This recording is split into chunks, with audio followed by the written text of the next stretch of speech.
Բարև ձեզ, սիրելի հեռուստադիտողներ, հարգելի հայրենակիցներ, հետևորդներ, դարձյալ մեծ հայք հաղորդաշարն է եթերում եւ մենք ուզում ենք այսօր մի հետաքրքիր թեմա շոշափել Արցախյան եւ ուկրաինական պատերազմների համեմատությունը։ Վերնագրել ենք այսպես. Արցախյան պատերազմի համեմատումը ռուս-ուկրաինական պատերազմի հետ։ Իհարկե կարելի է շատ պատերազմներ համեմատել, որոնք իրար նման են, հատկապես Ռուսաստանի հարևան երկրներում, օրինակ ռուս-վրացականը եւ այլն, բայց այս երկուսը շատ կարևոր են ու վճռական եւ հայ ժողովրդի կյանքում եւ ուկրաինականի դեպքում նաեւ ամբողջ աշխարհի կյանքում։ Հիմա կզարմանաք, որ ասեմ նաեւ որ Արցախյան պատերազմը նաեւ աշխարհի պատմության մեջ կարևոր դեր է խաղում, չնայած ոչ միայն հայերը, բնականաբար նաեւ օտարերկրացիները դա չեն հասկանում։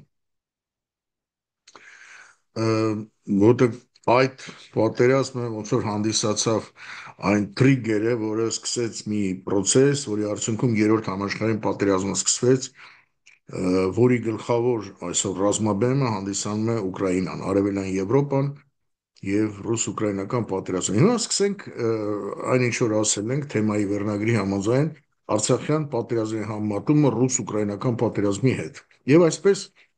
Ոստեղ հնարավորինս կարճ համեմատենք Արցախյան պատերազմը, ռուս-ուկրաինական պատերազմը,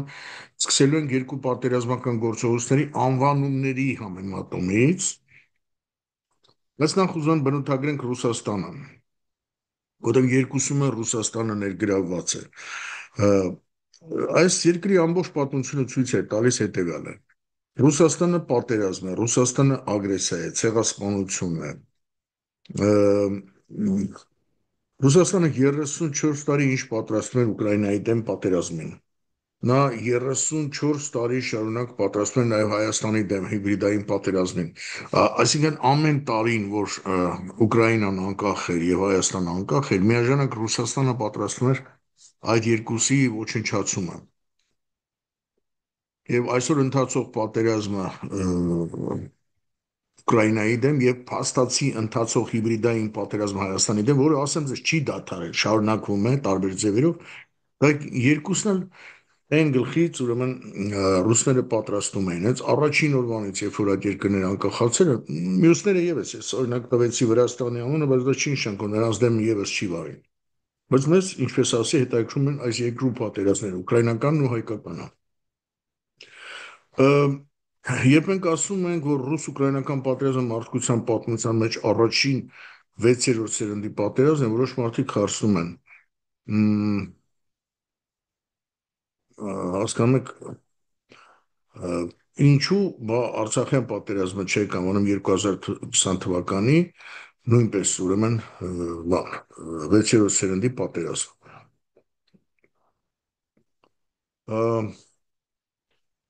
Դե նրանք նկատի ունեն 20 թվականի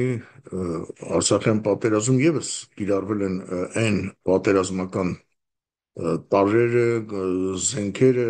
մարտավարությունը, որը հիմա կիրառվում է Ուկրաինայում։ Այո, որոշ իմաստով 2020 թվականի Արցախյան պատերազմը կամ այսպես կոչված 44-օրյա պատերազմը կարելի է համարել 6-րդ սերնդի պատերազմ։ Բայց իրականում 44-օրյա պատերազմը ռուս-թուրքական համատեղ հատուկ ռազմական գործողություն էր Հայաստանի դեմ։ Ռուս-թուրքական համատեղ ռազմական հատուկ գործողություն։ Ռուսերեն ասում են «Սպեցիալնա վայեննա օպերացիա»։ Հիմա դուք ասեք, որ ուկրաինական պատերազմներն են նրանք այդպես անվանում, ճիշտ է։ Այո, երկուսը մտահղացված են նույն ձևով, բայց հասկանում եք, Հայաստանի դեմ մղված պատերազմը, որ նրանք Արցախյան անվանեցին, բայց իրականում Հայաստանի դեմ էր, հասկանել է, չէ՞։ Ոչ այնքան երկարատև եւ լիարժեք պատերազմ դարձավ, որքան ռուս-ուկրաինականը։ Բայց այստեղ նույնիսկ կարևորը ոչ այնքան պատերազմի տևողությունն է, ասին կարճատև կամ երկարատև լինելը, այլ կարևորը դիմադրող կողմի կարգավիճակն է։ Այդ դրա համար մենք այս հարցում տարբերություն ենք դնում։ Տեսեք, որն է դա։ Պետք է հասկանալ, որ Հայաստանը իրականում լիարժեք անկախ պատերազմող երկիր չէր այդ ժամանակ։ Դե հիմա էլ որ վերցնենք լիարժեք անկախ երկիր չի։ Իսկ հա Ուկրաինան հակառակը ուրեմն լիարժեք անկախ երկիր էր, որը պատերազմում էր Ռուսաստանի դեմ։ Հայաստանի Հանրապետությունը այն ժամանակ, երբ որ նրա դեմ Ռուսաստանը այդ 44 օրյա հատուկ գործողություն իրականացրեց, իհարկե Թուրքիայի հետ համատեղ, իհարկե Ադրբեջանի ձեռքերով, պարզ է, չէ, սա ամենը, այդ ժամանակ Հայաստանը ի տարբերություն Ուկրաինայի, Հայաստանը ճնշված մի գաղութ էր, ռուսական կայսրության զոհն էր։ Այսօր էլ մի առանձնապես շատ մեծ որ անկախություն ձեռք չի բերել Ռուսաստանից, որտեղ վախով է նայում Մոսկվային եւ կատարում է փաստորեն ի վերջո Ռուսաստանի պլանները իրականում։ Առայժմ այդպես է։ Դեռ առայժմ այդպես է։ Հիմա 44 օրյա պատերազմը կամ Արցախյան 2020 թվականի պատերազմը իրականում Ռուսաստանի կողմից պատժիչ գործողություն էր։ Կառայցելնե օպերացիա նույնիսկ կանխարգելիչ, այսինքն պրևենտիվ պատժիչ գործողություններ յուր փաստացի գաղութի, այսինքն Հայաստանի դեմ, եւ այդ պատժիչ գործողությունը Ռուսաստանը մասնակից էր դարձրել, այո, ինքն էր դարձրել մի քանի երկրներ, ասենք Ադրբեջան, Թուրքիա եւ այլն։ Եվ այդ պրևենտիվ պատժիչ գործողության ժամանակ, որը անվանեցին 44 օրյա պատերազմ, Ռուսաստանը հայ ժողովրդի դեմ օգտագործում էր նաև Ռուսաստանի հայ գործակալներին եւ Հայաստանի Հանրապետության ներսում գտնվող այդ գործակալական ցանցը ռուսական, այդ հայ գործակալներին, որում հազարավոր եւ նաև Հայաստանի Արցախ մարզում Արցախ մարզ, որը Ռուսաստանը հերատեսորեն նախկինում շատ նենգորեն կարողացել էր վերածել մի առանձին Արցախի հանրապետության։ Այդ մասին մենք բազմիցս տարիներ շարունակ զգուշացնում էինք համապատասխան հայկական շրջանակներին, բայց մեր ասածները չանսացին, ինչպես տեսանք, Ռուսաստանը կարողացավ անցկացնել իր տարբերակը, Արցախը կարողացավ անջատել եւ ուրեմն տեղի ունեցավ այն ինչ որ տեղի ունեցավ, ձեր բոլորի աչքի առաջ է եղել, ովքեր որ հետևում են եւ հայերը չեն կարող չհետևել իրենց հայրենիքի ճակատագրի հետ կապված այսպիսի սարսափելի ուրեմն գործողություններին, ինչը որ իրականացրեց Ռուսաստանը։ Իրենք sense ասած ավելի խոր է իմաստով, ասես պայմանականորեն ասենք, 44 օրյա պատերազմը 1920 թվականի ռուս-թուրքական համատեղ ռազմական ագրեսիայի կրկնությունն էր։ Դրա համար մենք դնում ենք այդ ռազմական ագրեսիայի քարտեզը որպես այս հաղորդման, այսպես գլխավոր քարտեզ,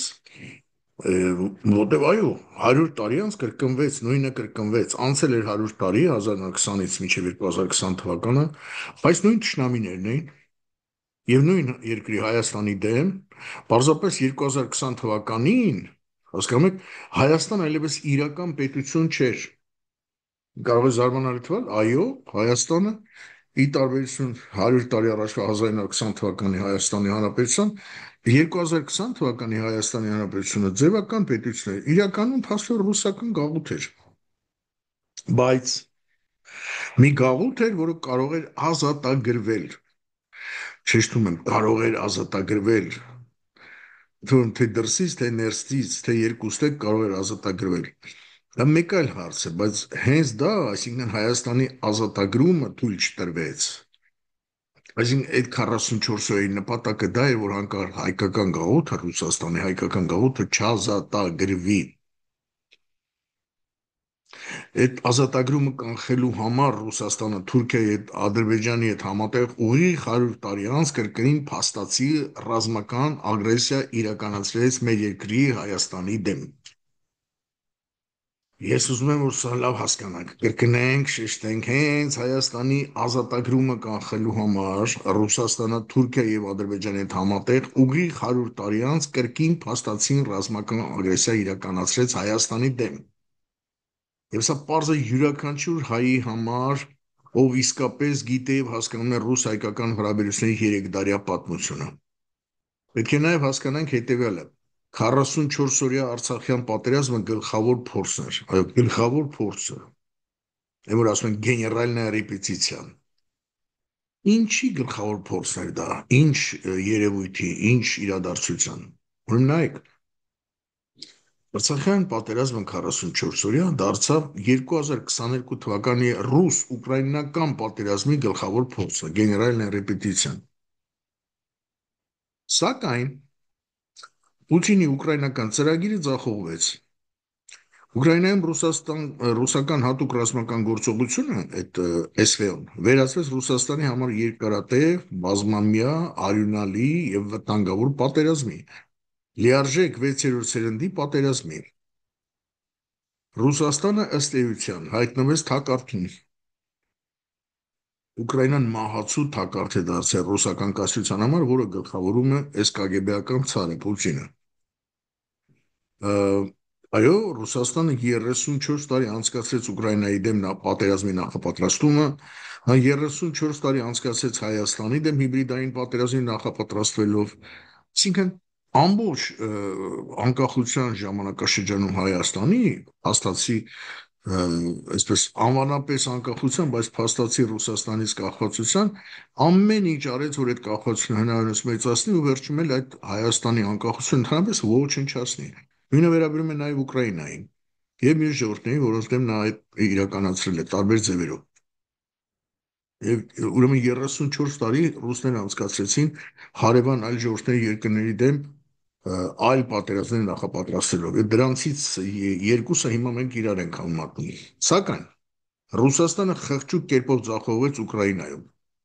Հայաստանի դեմ 44-օրյա Արցախյան պատերազմում ես ճակերտներում եմ ասում, որտեղ հասկացաք թե ինչու իր հաջողությունից ոգեշնչված Ռուսաստանը սկսեց եւս մեկ հատուկ ռազմական գործողություն, արդեն 2 տարի հետո նա պիտի սկսեր կամ 1.5 տարի հետո, եթե հաշվում ենք նոյեմբերին ավարտվեց Հայաստանի դեմ պատերազմը, 22 թվականի փետրվարին սկսեցին Ուկրաինայի դեմ լայնածավալ ռազմական գործողությունները, սակայն դա ձախողվեց։ Այդ ձախողման արդյունքում Ուկրաինայի դեմ հատուկ ռազմական գործողությունը վերածվեց լիարժեք երկարատև պատերազմի։ Իմիջիալոց ուկրաինական պատերազմից 2 օր առաջ, երբ որ սկսեցին 22 թվականի փետրվարի 24-ին ռուսները հարձակվեցին Ուկրաինայի վրա լայնածավալ ու բացահայտ պատերազմով։ 2 օր առաջ Մոսկվայում կնքվել է ինչ ռուս-ադրբեջանական ռազմավարական գործընկերության պայմանագիր։ Սա պատահական չէր։ Սա շատ կարևոր բան է։ Դրա մասին հետագայում կանդրադառնանք, բայց առայժմ այսքանով բավարարվենք։ Եվ քանի որ Ուկրաինայի դեմ հատուկ ռազմական գործողությունը SVO-ն, այս սպეციальная военная операция վերածվեց լիարժեք երկարատև պատերազմի, այդ պատերազմը դուրս եկավ Ռուսաստանի կոնտրոլից, SVO-ն վերածվեց մի ուրիշ պատերազմի, որը հանգեցնելու է Պուտինի կործանմանը, հանգեցնելու է KGB-ի կործանմանը, հանգեցնելու է ռուսական կայսրության կործանմանը։ Հասկանում եք, Ռուսաստանը ինքը տեղով պատերազմ է։ Նրա ամբողջ անցած պատմությունը դա է ցույց տալիս։ Ռուսաստանը ինքը տեղով ագրեսիա եւ ցեղասպանություն է։ Ռուսաստանը դա չարիքի կայսրություն է։ Եվ ռուս-ուկրաինական պատերազմը կլինի այս չարիքի կայսրության վերջին պատերազմն է։ Ահա այսքանը մենք ճիշտ ասած կուզենայինք ձեզ ասել։ Կարծում եմ հասկանալի է դառնում արդեն շատ բաներ շատերի համար։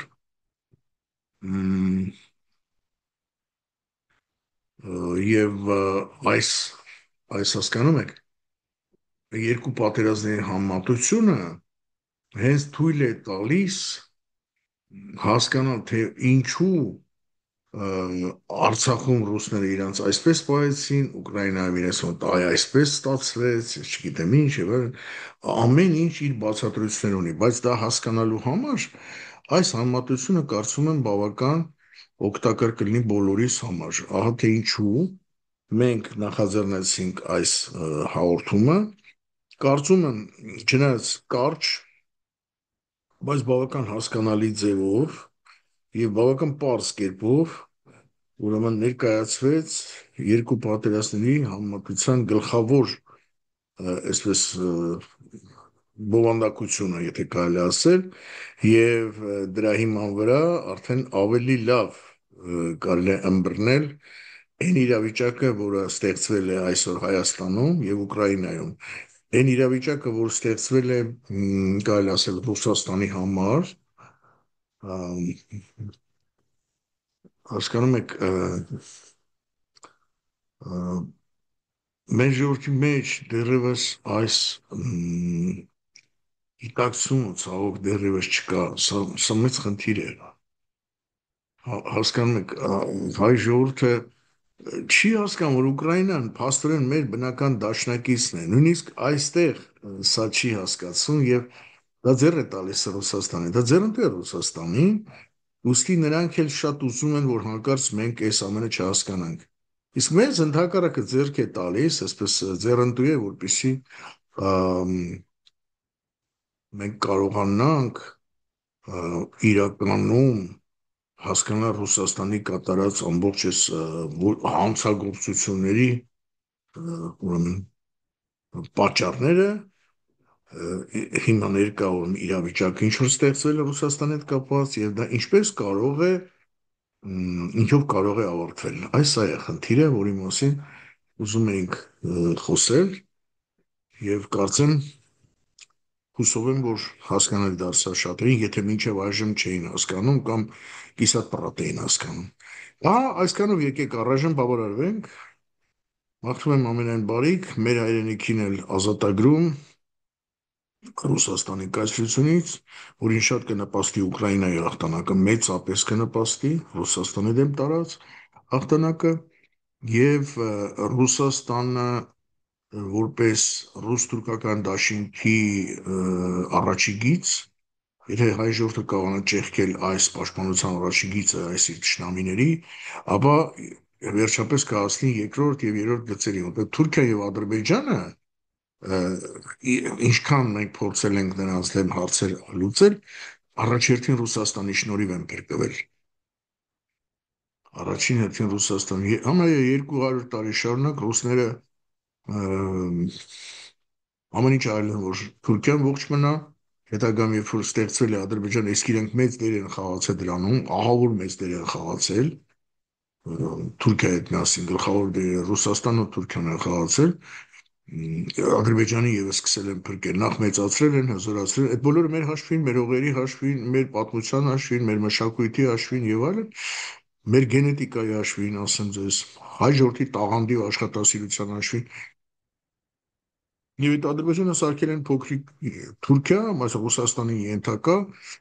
որը մյուս կողմից ցեղում է Հայաստանին։ Հայաստանը հայտնել է երկու թուրքական պետությունների միջև շնորհիվ Ռուսաստանի։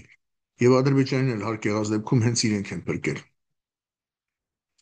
Իսկ 1994 թվականին, եթե ռուսները չկանգնեցնեին հաղթական հայ բանակին, այո, Ադրբեջանը կարող էր չլինել։ Ադրբեջանի տեղում կարող են անկախացած, ինքնորոշված մի քանի բնիկ ժողովուրդների պետություններ լինել, ասենք Լեզգիստան, Ավարեստան, ուդիների հայրենիքը, այսինքն կարող էր Թալիշստան, Թաթերի երկիր կարող է լինել եւ էլի այդպես։ Որոնց բազում ժողովուրդներ կան տեղական, որ ավելի հին են, քան թուրքերը, բազում անգամ ավելի հին են եւ իրենց այդ հողերը պատկանում ծախուրները, այնտեղ հինալուղները, իհարկե նշածս լեզգիները, ավարները, թաթերը, թալիշները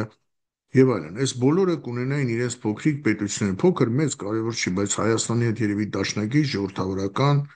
երկրներ եւ ոչ թե սարսափելի ագրեսիվ մի երկիր, որը Թուրքիայի եւ ռուսների պլաններով Հայաստանի դեմ կործանարար պատերազմներ է վարում եւ այսօր տեսնում ենք ինչ են անում, բայց այդ բոլորը շնորհիվ Ռուսաստանի է։ Նույն բանը 1920 թվականին նրանք արել են, որտեղ առանց ռուսների Հայաստանի դեմ 1920 թվականի համատեղ ռուս-թուրքական ագրեսիա հնարավոր չէր, ինչպես 2029 հնարավոր չէր, այնպես էլ 1929 հնարավոր չէր։ Այդ պատերազմն էլ այն պատերազմն են ռուսների հրահրացներ, կազմակերպածներ եւ միայն նրան շնորհիվ փրկված Թուրքիայի գոյության, զինման, սպառազինման 1920 թվականին եւ մեր դեմ ուղղելու շնորհիվ էր, որ Հայաստանը ոչնչացվեց։ Այս ընդհանուր ուրեմն հասկանանք, ընկալենք այս ամեն ինչը եւ ինչպես ասի, սրանով առայժմ բավարարվենք եւ մաղթում եմ ձեզ ամենայն բարիք, մեր երկրին էլ ազատագրում։